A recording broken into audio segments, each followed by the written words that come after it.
I've been telling stories for a very long time, and because stories make me happy. And I want to share some animal stories with you, and I'm going to start actually with a story that starts in West Africa. You know, some animals are just regular animals, and some animals are tricksters. A trickster is an animal who just loves to play tricks on everybody else. And one of the African animals who was particularly tricky was Anansi. Now, Anansi was a spider. And you know about spiders. You've seen spiders. How many legs do spiders have? Yeah, 8, right? Most spiders have 8 long, skinny little legs that they walk along on. But that was not always the case. Because you see, Anansi, he had 8 legs, this was true. But he had 8 big, strong, thick legs. And when Anansi walked through the village, you could hear him coming. Now, one thing about Anansi, or another thing about Anansi, was not only was he sometimes tricky, not only was he strong and thick 8 legs, he also was, how do I say it? He was greedy. In Gullah, we would say he had the big eye. And when I say he had the big eye, that means he wanted to eat everything he could see. And he would nyam, that's Gullah for eat, he would nyam up all the food he could get. He would nyam up the food that his wife made, and if he had a chance, he would nyam up the food that everybody else made. One day, Anansi decided to go to the river. Now, the river was all the way through town, and Anansi started his walk through town. You could hear him coming. And he hadn't gotten far when he started to smell something. What's that? He thought. Ooh, that smells like yams, or you might call them sweet potatoes. That smells like yams, and ooh, is that honey? And I think it's coming from Brother Lion's house. So, Anansi walked on up to Brother Lion's house, and he knocked on the door. Brother Lion opened the door. Hi there, Nancy. Well, hi there, Lion. How you doing? Brother Lion said, I'm doing fine, Nancy. How are you? Oh, I'm pretty good. I'm pretty good. But do I smell yams and honey? And Brother Lion said, yes, Nancy. I'm cooking yams and honey. And Nancy said, well, can I have some, please? And Lion said, well, Anansi is not done yet. I just started cooking it. I just got it in the oven a little bit. It's going to take some time, so it's not ready. Do you just want to come in and wait? Anansi said, no, I'm heading down to the river. But I tell you what, you know what I'll do? I'll just spin a web. And I'll take one end of this web, and we can tie it to that pot of yams. And then we can take the other end of that web, and we'll just tie it to one of my legs. And then, when those yams are good and done, you just give that web a tug, and I'll come running. And Lion said, well, okay. So Anansi spun a web, and he tied one end to the side of that pan of yams, and the other one to one of his legs, and off he went to the village.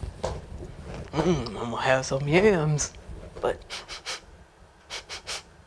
what's that I smell? Is that callaloo?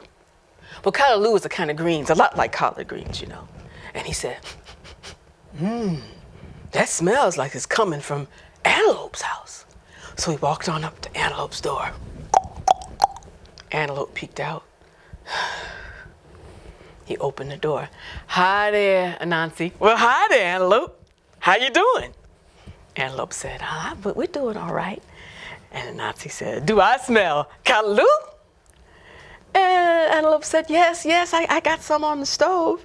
And Anansi said, well, can I have some, please?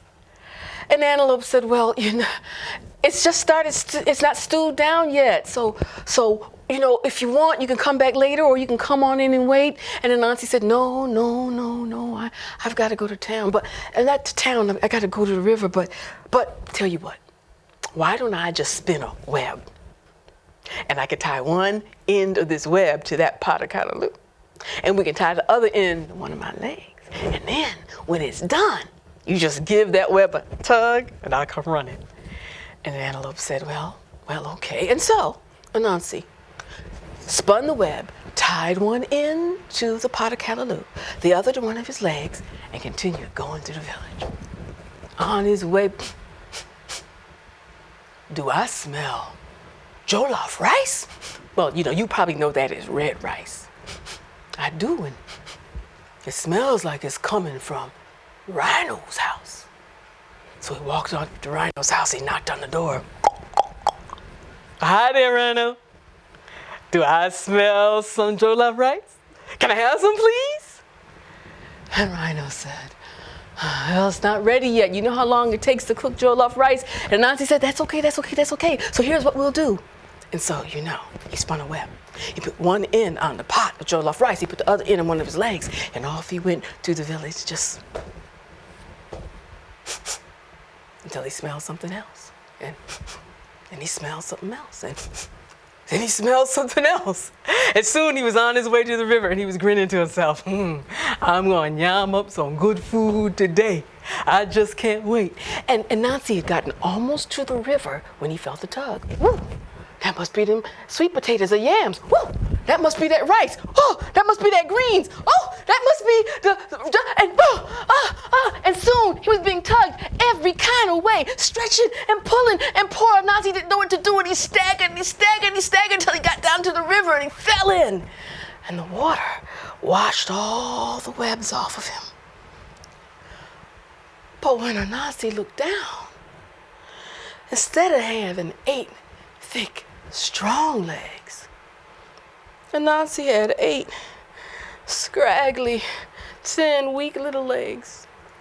And by the time he had wobbled his way back up to the village, everybody had yam up their own food.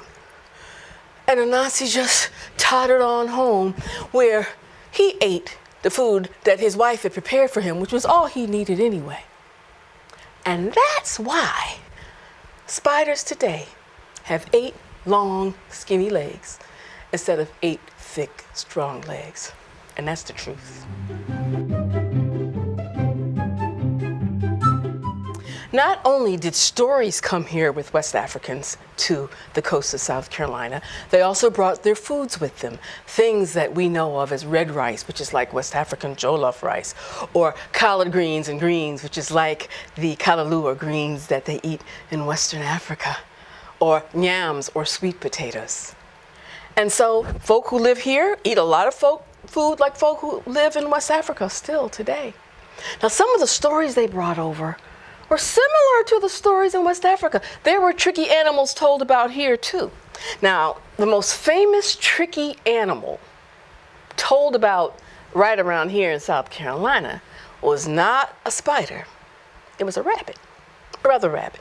Or if you were saying Gullah, you said bruh, a brer rabbit, bruh rabbit. That just means brother rabbit.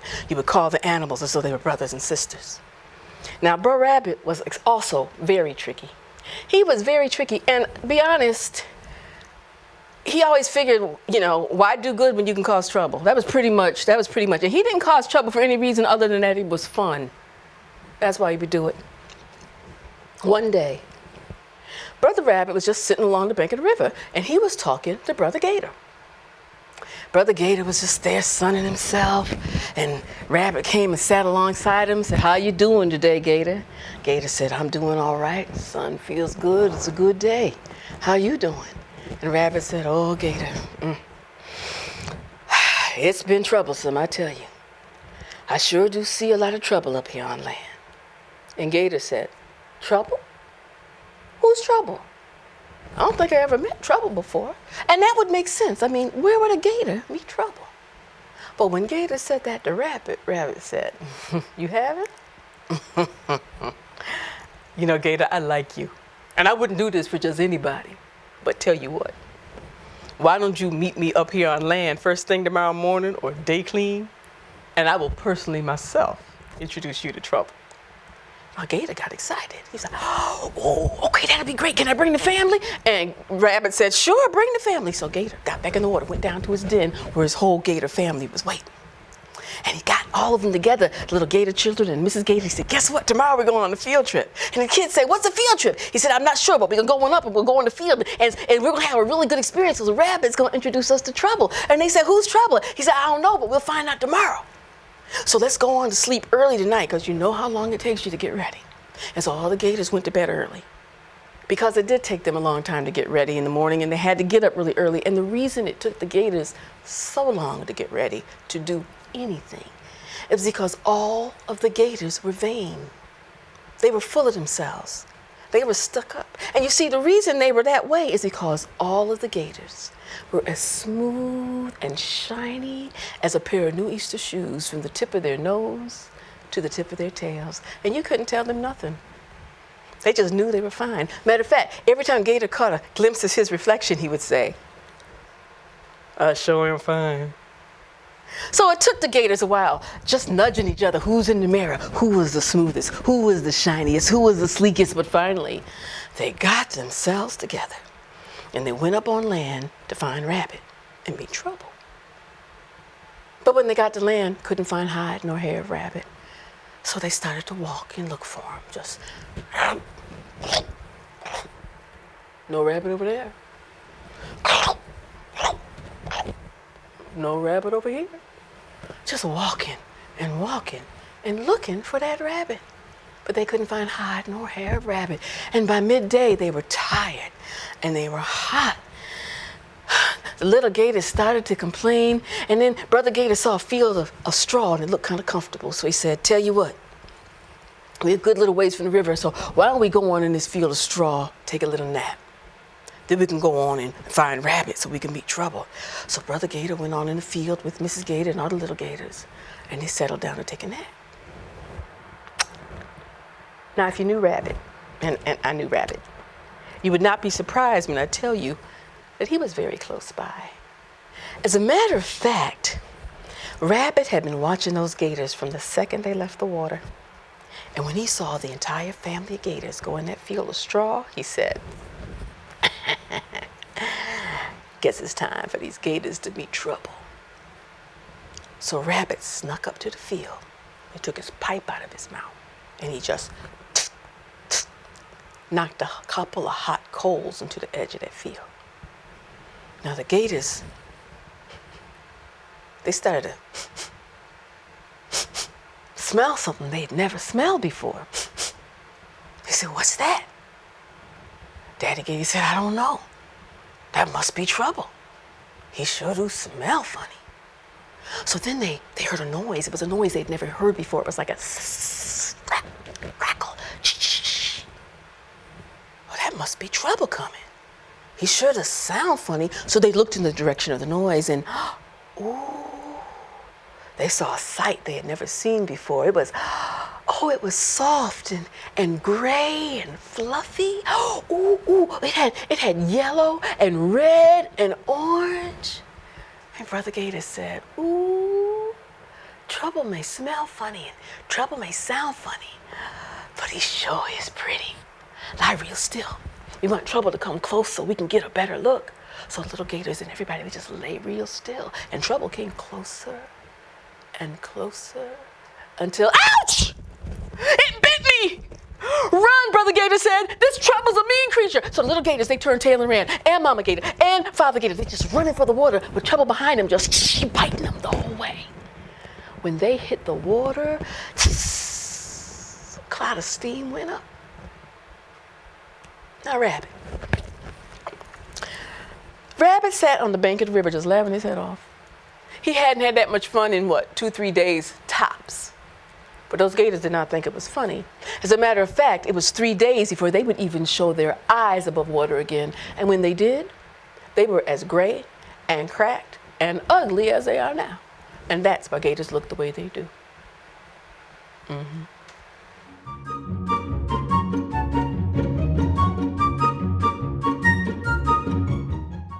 I love animal stories. Now, in some stories, like the story of Anansi and the story of Rabbit, you expect the animals to talk. But some stories, you're not expecting the animals to talk. I mean, really, have you ever met a talking animal? Well, there is a story I heard about a kuda. Kuda. That's Gullah for turtle. Kuda. There's a story I heard about a kuda, and okay, well, let me tell you about it. Because this is a story in which really you did not expect the animal to talk. This was long, long ago, during a time known as slavery. And during that time, even if you were a child, you had to have a job and you would work very hard.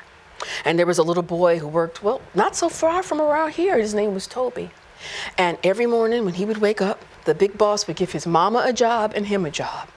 And they would have to work till they finished that job. Now, because he was a boy, his job was smaller than his mama's job.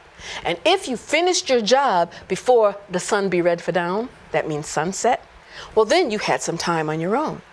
And this particular day, Toby had gotten his job or his task, and he'd worked very hard, and he finished before the sun be red for down. And so, well, he was a boy, and he thought, I guess I'm going to go down to the river. Lots of rivers in these stories, huh? So he just went walking down to the water, and he was bored, and he looked around, and he picked up a rock, and he chucked it in the water, splash. And he picked up another one when he saw that there was a kuda sunning itself on a log further out in the water. And Toby said, wonder if I could hit that kuda on his shell. So he got the rock, and and missed, splash. So he found another one.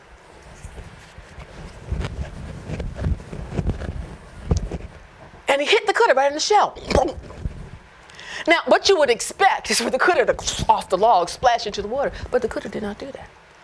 Instead, the kuda stretched his neck out, looked around toward Toby and said, ouch! And Toby said, and the kuda said, don't do that again. And Toby said, and the kuda said, you want to be friends? And Toby said, and then the kuda said, you want to hear me play my fiddle? And Toby said,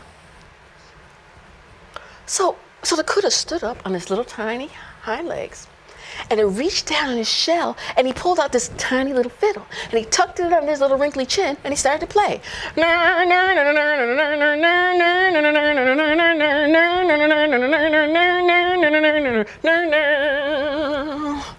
And then he tucked the fiddle back in and went into the water. Splash! And Toby just stood there.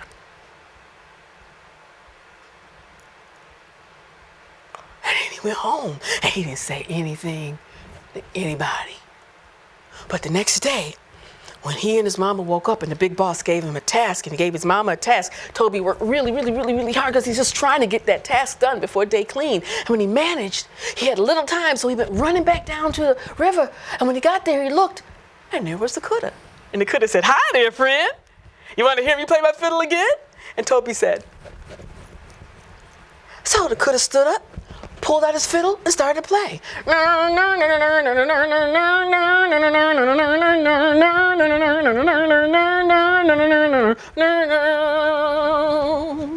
Tucked it in, splash. Toby was so excited.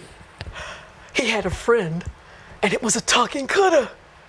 So he couldn't get there every day because sometimes he couldn't finish his task. But if he finished his task, he would always go back to the river, and he would see his kuda, and he'd say, hey there, kuda. And the kuda would say, hey there, friend. And they would play the fiddle. But one day the kuda said, let me give you some words to this song. Rest your mouth till many words leave your face. Run along now, find your freedom place. Rest your mouth till many words leave your face. Run along now, find your freedom place. Now in Gullah, if somebody says rest your mouth, that means shh, don't talk so much. So Toby knew he really wasn't supposed to tell anybody about the kuda, and he hadn't told anyone about the kuda. And the days passed. But Toby began to notice how tired his mama was, because she always had a bigger task than he did, and sometimes she barely finished by day clean. And so one day, Toby had an idea. He just hated having his mama work so hard, and he thought, you know what? I wonder if I told the big boss that I have a talking kuda. I wonder what he'd do. I wonder, he might be able to make a lot of money with a talking kuda. I bet if I told him I had a talking kuda, he might set me and my mama free. And so that morning, Toby got his task, but he didn't go out to do it. Instead, after he got his task, he went up to the big boss's house and he knocked on the door. Boom, boom, boom. The big boss came to the door and he looked out and he said, Toby, what you doing here on the steps? And Toby said, I got something to tell you. And the big boss said, now, Toby, you know you need to go work. Now go on and get your work done. And Toby said, but I got something to tell you. And so the big boss said, what you got to tell me, Toby? And Toby said. I got a talking critter. And the big boss said, Toby, now you're on thin ice. You need to get on. He said, no, but really, I got a talking critter. I do. You want to see it? And the big boss looked at Toby and he thought, Toby's never lied to me before. He came to a decision. He said, okay, Toby, tell you what. I'll go with you. And if you really got a talking critter, well, that'd be a pretty good thing to own. I'll set you and your mama free. But if you just messing with me, if you pulling my leg, oh, you gonna be in some big trouble. But Toby wasn't worried because he had a talking critter. He said, come on. And he goes on down to the river. Looking back, yep, big boss is following him. Down to the river. But when he gets closer to the river, he noticed things seemed a little different. It was so quiet. There were no insects buzzing. There were no birds tweeting. It was just quiet. And he got to the water and he started to feel kind of funny. And he said, Brother Cutter. Nothing. But Cutter? Quiet. Cutter! Not a sound. And he turned around and he looked at the big boss. And the big boss said, Toby, I told you what would happen if you wasted my time. And Toby started to get nervous. He started to get really scared. He didn't know what to do. But then he heard a sound. It wasn't just any sound. I bet you know what sound it was.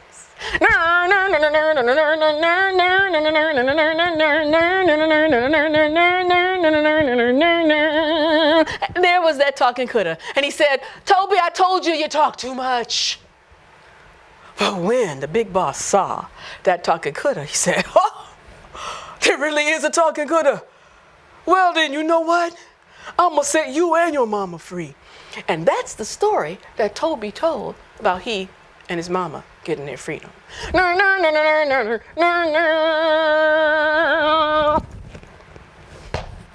End of story. Now, of course, most people did not get their freedom by finding a talking critter. But eventually it did come.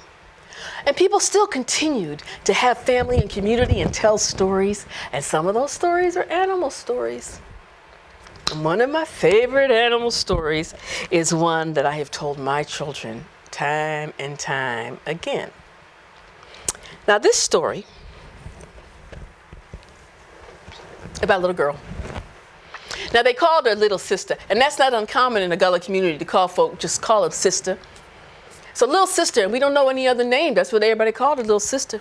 Little sister lived with her daddy in this little white house that he built himself. And all around the house there was a garden. There were vegetables and there was fruit and there was flowers, lots of flowers, lots and lots of flowers, because little sister loved flowers. As a matter of fact, picking flowers was her favorite thing to do. And whenever little sister would pick flowers, she would sing her favorite picking flower song. Aunt Jenny, cornbread, sweet, sweet, sweet. Eat some and leave some, sweet, sweet, sweet. Aunt Jenny's cornbread, sweet, sweet, sweet. Eat some and leave some, sweet, sweet. Eat some and leave some, sweet, sweet. One day, little sister's father came out and he said, little sister, I'm going to town. Now, you know, when I always go to town, I always come back. But you have to remember this thing, you see, while I'm gone. Don't you go out of the gate and into the woods, because there are wolves in the woods. Now, little sister's daddy always tells her not to go out the gate and into the woods because of the wolves in the woods. So when he said it this time, little sister said, I know, Daddy, I won't. He said, you remember this now? She said, I will, bye. So Daddy went to town. And little sister just continued picking her flowers and singing her favorite picking flower song. Aunt Jenny's cornbread, sweet, sweet, sweet. Eat some and leave some, sweet, sweet, sweet. Aunt Jenny's cornbread, sweet, sweet, sweet. Eat some and leave some, sweet, sweet. Eat some and leave some, sweet, sweet. Now, little sister had just picked a flower by the gate when she saw, just right on the other side of the gate, what she thought was the prettiest pink flower she'd ever seen. Now, mind you, there were plenty of pink flowers in little sister's yard, but to little sister, they weren't as pretty as that one right outside the gate. Little sister said to herself, Daddy won't mind if I step out and pick one flower. So, little sister opened the gate. And she stepped out and she picked that. Oh, but there was a yellow flower. And she stepped and she picked. Oh, but there was a red flower. And she stepped and she picked that one. And before you knew it, little sister was just walking through the woods, picking flowers and singing her favorite pick and flower song. Aunt Jenny's cornbread, sweet, sweet, sweet. Eat some, leave some, sweet, sweet, sweet. Aunt Jenny's cornbread, sweet, sweet, sweet. Eat some and leave some, sweet, sweet. Eat some and leave some, sweet, sweet.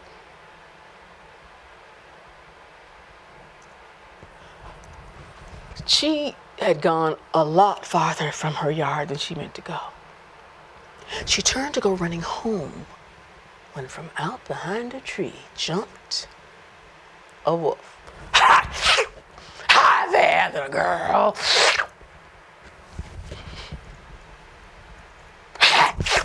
Now don't you move.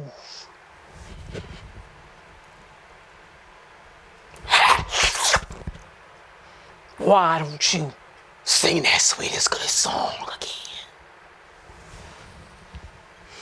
Aunt Jenny cornbread, sweet, sweet, sweet. Eat some, leave some, sweet, sweet, sweet. Aunt Jenny cornbread, sweet, sweet, sweet. Eat some, leave some, sweet, sweet. Eat some, leave some, sweet, sweet. And the wolf fell asleep.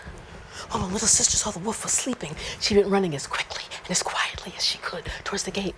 Pip, pip, pip, pip, pip, pip, pip, pip. But she heard a noise behind her.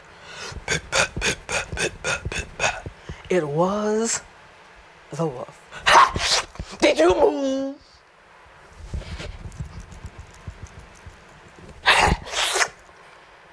Then sing that sweetest, goodest song again. You can help me sing it. Aunt Jenny's cornbread, sweet, sweet, sweet. Eat some and leave some, sweet, sweet, sweet. Aunt Jenny's cornbread, sweet, sweet, sweet.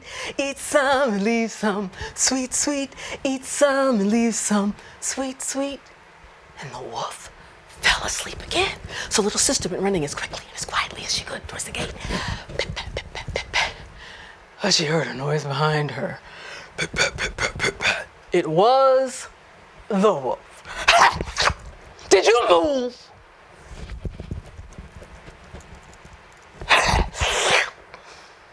Then sing that sweetest, goodest song again. Aunt Jenny's cornbread, sweet, sweet, sweet. Eat some and leave some, sweet, sweet, sweet. Aunt Jenny's cornbread, sweet, sweet, sweet. Eat some and leave some, sweet, sweet. Eat some and leave some, sweet, sweet.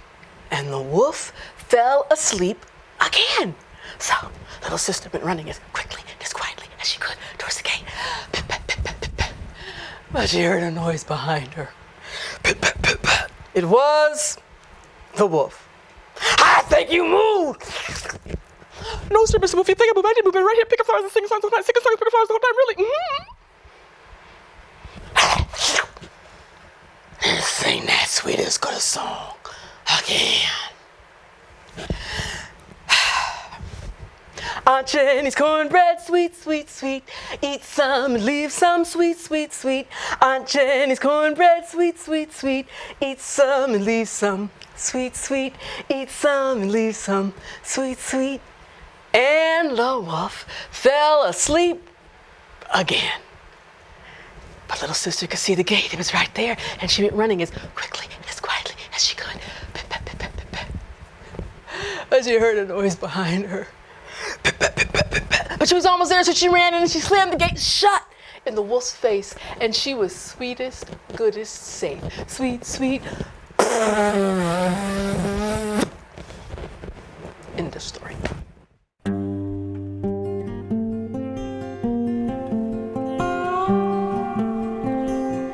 So, good morning. Today we are filming a very easy but really fun craft. It's one of my favorite things to do with little kids, because even though you may have to do some prep as the grown-up, when they see the crayon resist come through, it's like this little magic moment for them. So it's really fun, really cool. And again, even if your little one can't do the drawing, you can still hand them a paintbrush and some watercolors and let them actually see the art come through. So I am actually going to take this piece of paper and cut it into a square because I find it easier to make a a spider web shape on a square than a rectangle. I don't know, maybe it's just me, but so all I do is hold it down and then we get a little square. And it doesn't have to be perfect because spider webs aren't perfect. So what you'll need though is a piece of white paper, which square, not square, doesn't matter, watercolors, and a white crayon. I don't know if yours will look as dirty as mine does, but it doesn't really matter. As you can see, you can't really see what you're writing, but if you turn it to the light, you can sort of see it. This is why for little ones it might be hard to actually do the drawing, but for older kids, 5, 6, 7 and up, they should be able to do this with a little help. So I'm just making a cross, and then I'm going from one side to the other, one corner to the other. And that's really about all you need for a web. I went a little crazy with that one, but in the interest of time, we'll go a little more simply on this one. You can see you just have to kind of turn it to the light and you'll see where your strokes are. I don't know if you'll be able to see this in the film, but you will be able to see it in person.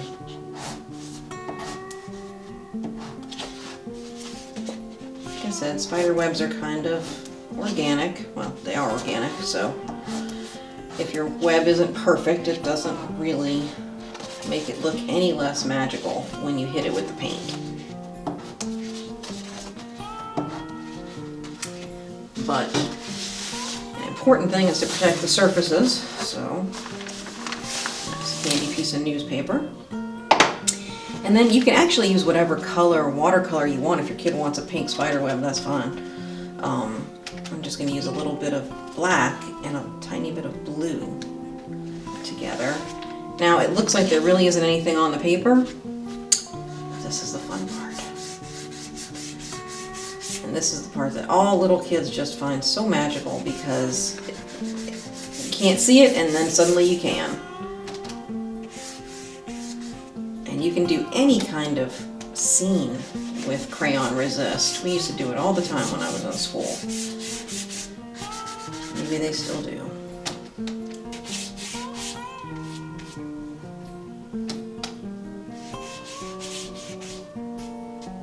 And that is literally it. Then you just let it dry and you've got a pretty little spider web scene. You can cut them out in a circle, pop a string on them, hang them up for decoration. And that's it. That's our little spider web art.